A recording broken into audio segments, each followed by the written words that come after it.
بسم اللہ الرحمن الرحیم. میں ہوں محمد بلال افتخار خان اور آپ دیکھ رہے ہیں اسٹریٹجک انالیسس گروپ. پچھلے 24 گھنٹے کے اندر مڈل ایسٹ خاص طور پہ ریڈ سی کے ایریے کے حالات بہت تیزی کے ساتھ تبدیل ہو رہے ہیں اور وہ اس چیز کو انڈیکیٹ کر رہے ہیں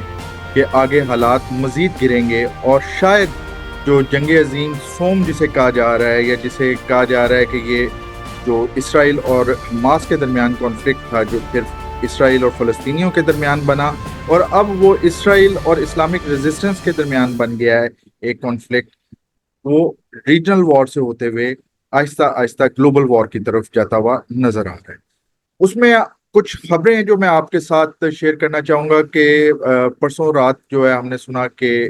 حوثیز کا ایک ڈرون جو ہے وہ تل اویو کے اندر گرا ہے، اسرائیلی مارا گیا. اس کے بعد کل اسرائیل نے ریٹیلیٹ کیا، اس کے F-35 جو ہیں وہ اڑے اسرائیل سے اور انہوں نے بمباری کی یمن کی پورٹ کے اوپر، اور جس کے اندر انہوں نے بیسیکلی سیولین ٹارگٹ، جس میں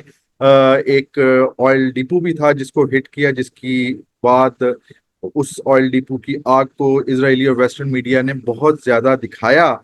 اور کچھ اینالسٹ نے یہ کہنا شروع کر دیا کہ بیسیکلی اسرائیل نے یہ آپٹکس کے لیے یہ حملہ کیا تھا تاکہ جو ایک ڈیمورلائز اسرائیلی سوسائٹی ہے جو جلد از جلد اسرائیل چھوڑنے کے لیے تیار ہے اور بھاگ رہے ہیں اسرائیل چھوڑ کے، ان کو یہ بتایا جا سکے نہیں اسرائیل اسٹرانگ ہے اور ہم نے حوثیز کو ہٹ کیا، کانفیڈنس جو ہے بڑھانے کے لیے. اس کے بعد اس جو حوثیز ہیں انہوں نے جو اوپن سورس انٹیلیجنس ہے یا جو آپ کو ٹویٹر کے اوپر اور اس طرح کے سوشل میڈیا پلیٹ فارمز ہیں اس سے پتا چلا کہ آج حوثیز نے بھی اسٹرائک بیک کیا اور اسرائیلی پورٹ آف ایلیٹ جو ہے اس کو ہٹ کیا. اچھا، ایک طرف ہم دیکھ رہے ہیں کہ جو ٹینشن ہے ایسکلیشن بڑھ رہی ہے، دوسری طرف ہمیں یہ بھی پتا ہے کہ حوثیز جو ہیں انہوں نے اپنے اعلان کے مطابق بلاک کیا ہوا ہے اسرائیل اور پرو اسرائیلی جو کنٹریز ہیں ان کے شپس کو گزرنے سے ریڈ سی سے، اور کافی حد تک اس میں کامیاب ہیں اور کئی جہاز ڈبو چکے ہیں اور کئیوں کا بہت زیادہ نقصان کروا چکے ہیں.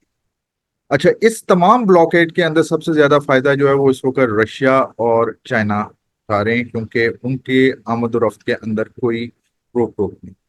اگر ہم اس وقت اسٹریٹجک جو چیس بورڈ لگا ہوا ہے اس کو دیکھیں تو ہمیں کافی تبدیلیاں افریقہ میں بھی ہوتی ہوئی نظر آ رہی ہیں، خاص طور پہ جس طریقے سے مالی، نائجر اور برکینا فاسو نے ایک کنفیڈریشن بنائی ہے اور وہ نکال رہے ہیں آہستہ آہستہ یورپین یا ویسٹرن جو وہاں پہ فورسز تھے ان کو کہہ رہے ہیں باہر نکلیں، اور دوسری طرف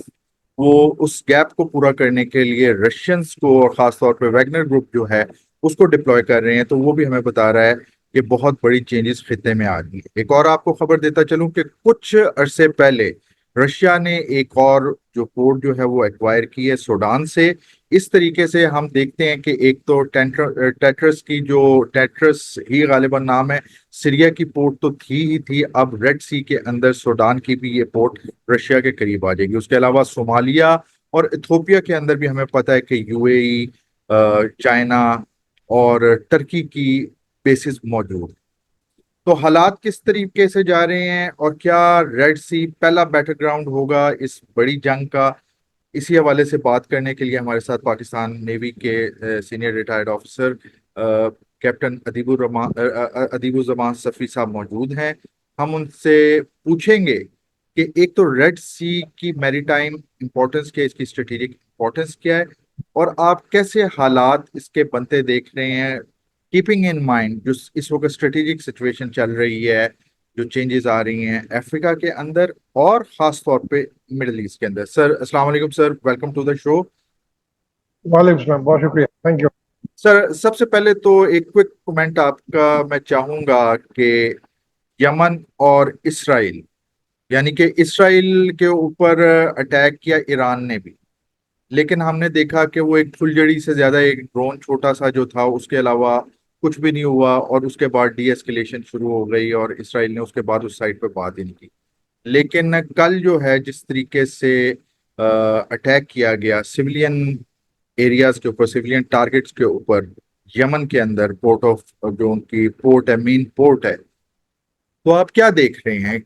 کیا ڈیٹرنس تھا ایران کا جو ایران کے سامنے بات نہیں کر سکے، اور یمن کو یہ پیس آف کیک سمجھتے ہوئے جو ہے یمن کے اوپر جو ہے اتنا بڑا حملہ کیا جس میں کہتے ہیں کہ اٹیلینز نے ریفل کیے جہاز اور اس کے علاوہ امریکنز بھی اس میں جہاز شامل تھے، لیکن بعد میں پتہ چلا امریکنز نے انکار کیا ہے کہ وہ اس میں نہیں. تو آپ سر ایک کوئک انالیسس کل کی ہیپننگز کا. بہت شکریہ. بسم اللہ الرحمن الرحیم. دیکھیے ریڈ سی کا جو علاقہ ہے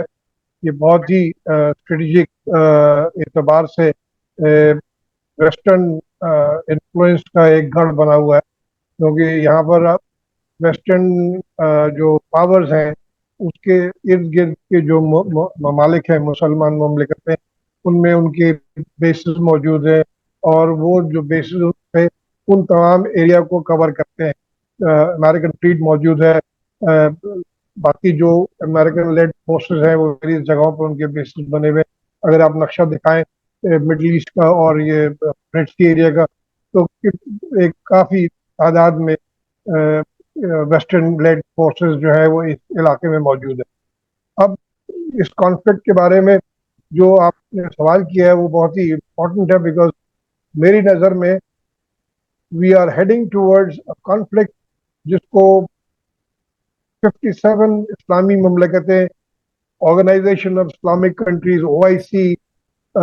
GCC اینڈ آل سارے جو آپ نے بنائے ہوئے، کچھ کرنے کے باوجود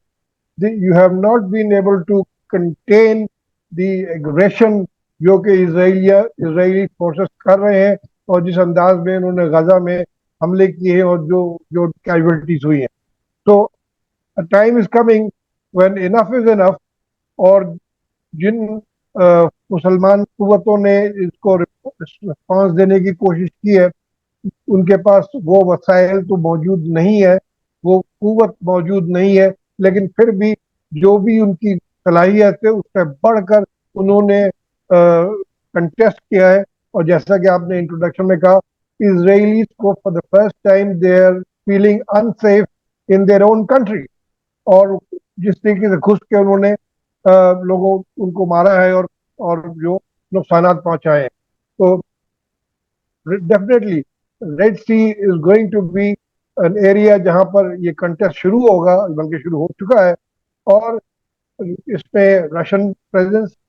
اور چائنیز پریزنس جو ہے وہ ایڈ کرے گی. اور ابھی کچھ کل یا پرسوں میں نے رشین امبیسڈر صاحب کا ایک اسٹیٹمنٹ پڑھا کہ ہم تماشبین بن کے اب نہیں دیکھ سکتے، وی ول ناٹ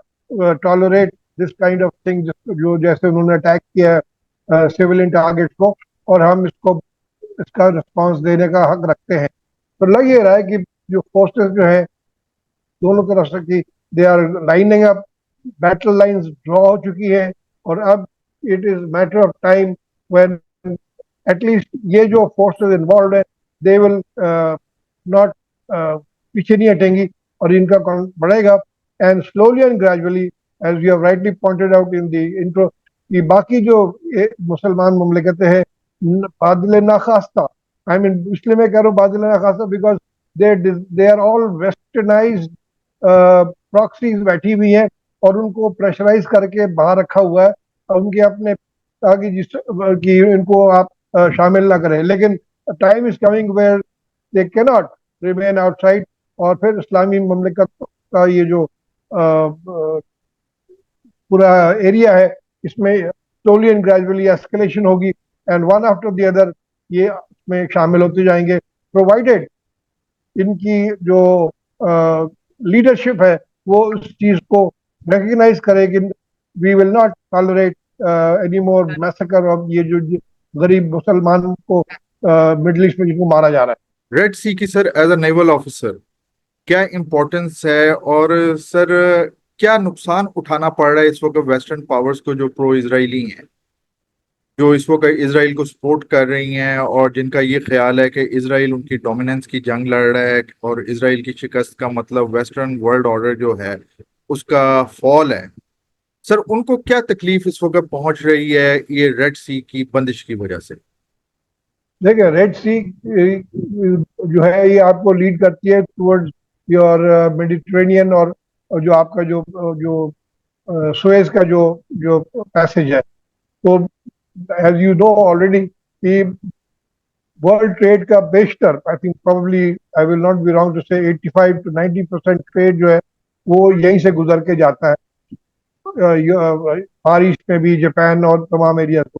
تو جو ویسٹرن کنٹریز دے ریئلائز کہ اگر یہاں پر ان کی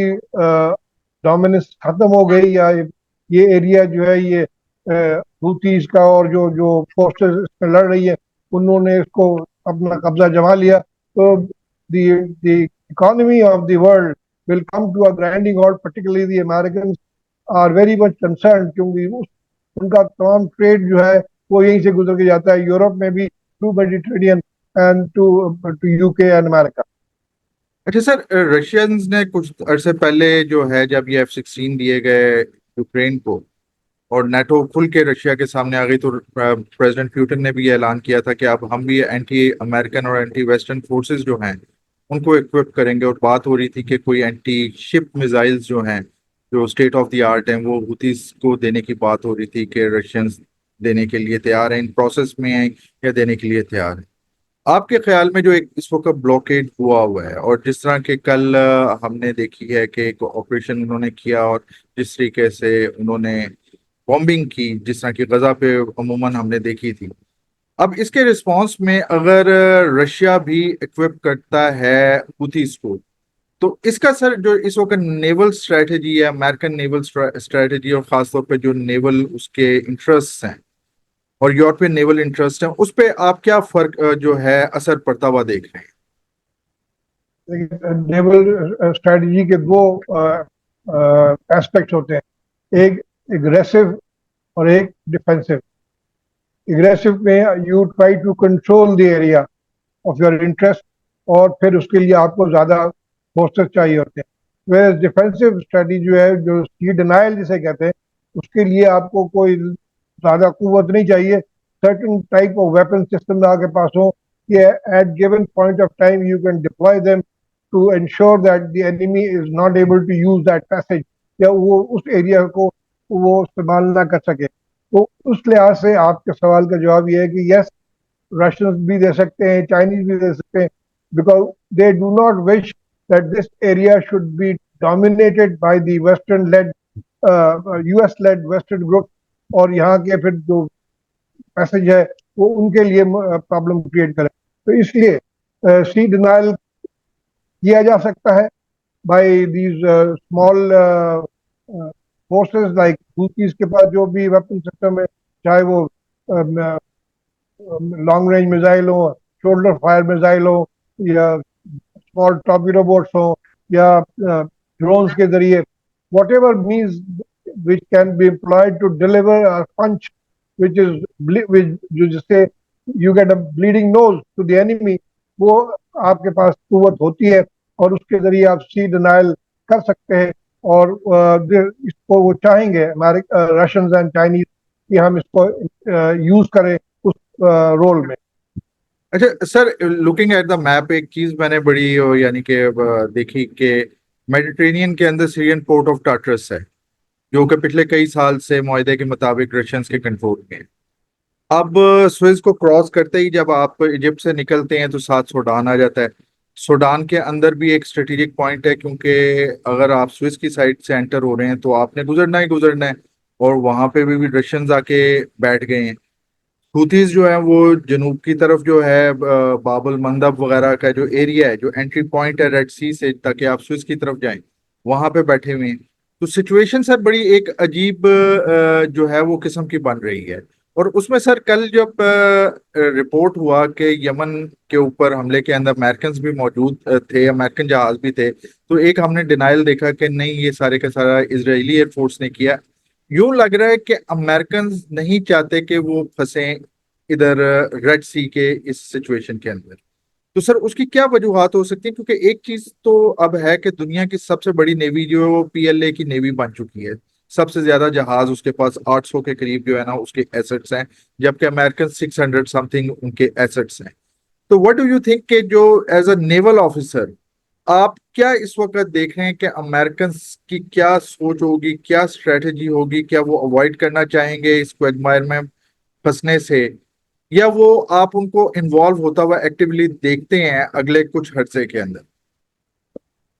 دیکھیے let me just add here کہ as far back as late early 70s and late early 80s میں بھی جبوتی میں when I was in uniform and I was moving around,